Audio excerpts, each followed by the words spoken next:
Europe is renowned for producing magnificent porcelain figurines, even though it was the Chinese who invented this fine art. In 1718, the first European factories began making ornate porcelain objects, collections of which quickly became a status symbol among the nobility.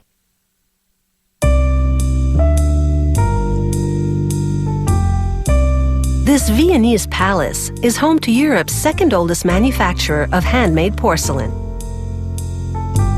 Following photos of a subject, a modeler sculpts a three-dimensional figure out of clay.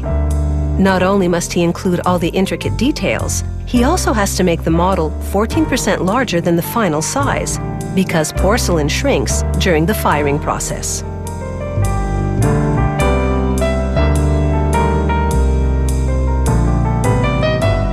He uses the model to cast a master mold out of plaster. From the master mold, he casts a plastic mold, and from that, plaster production molds with which to cast the figurines. In its raw form, porcelain is a paste which contains water, the minerals feldspar and quartz, and white kaolin, a type of clay. They water down the paste into a liquid called slip, then pour it into the plaster production molds. The plaster immediately begins drawing out the water, causing a firm layer of slip to form against the mold cavity. They pour out the remaining liquid.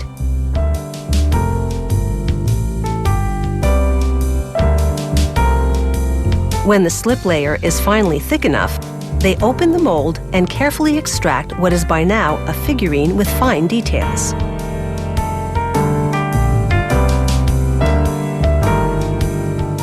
More complex figurines are cast in parts, each in its own mold.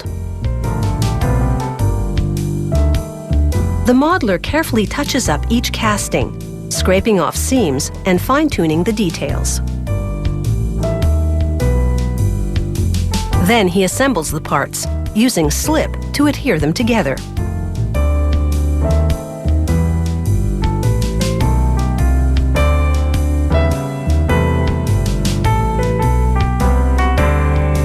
It's critical to keep the figurine hydrated, because if it dries out even slightly, it'll crack during firing. The figurine goes through two main firings. The first time at 940 degrees Celsius, hot enough to harden the porcelain but keep the surface porous so the glaze will adhere. They inspect and dust the fired figurine, then stamp it with a coat of arms in cobalt blue enamel, the mark that has identified this brand of Austrian porcelain since 1744.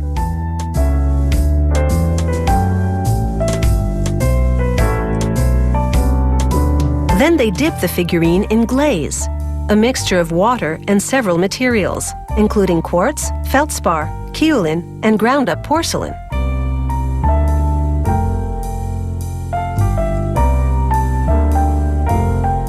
Then into the kiln again, this time at 1400 degrees Celsius. This bakes the glaze to a glassy finish and further hardens the porcelain. The figurine exits this firing about 14% smaller, as the remaining moisture has evaporated. Once it cools, they begin decorating the figurine. Using a variety of fine-tip pens and brushes, an artist paints enamel onto the glazed surface.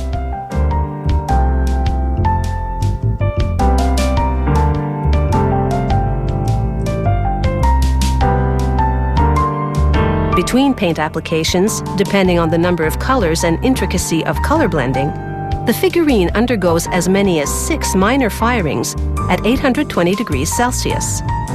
This melts a vitreous ingredient in the enamel, fusing it with the glaze. The end result is rich, permanent color that never fades.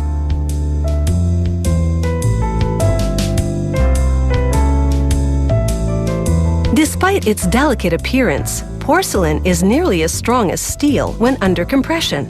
But it's not nearly as resistant to impact, so when handling these magnificent works of ceramic art, a good grip is highly recommended.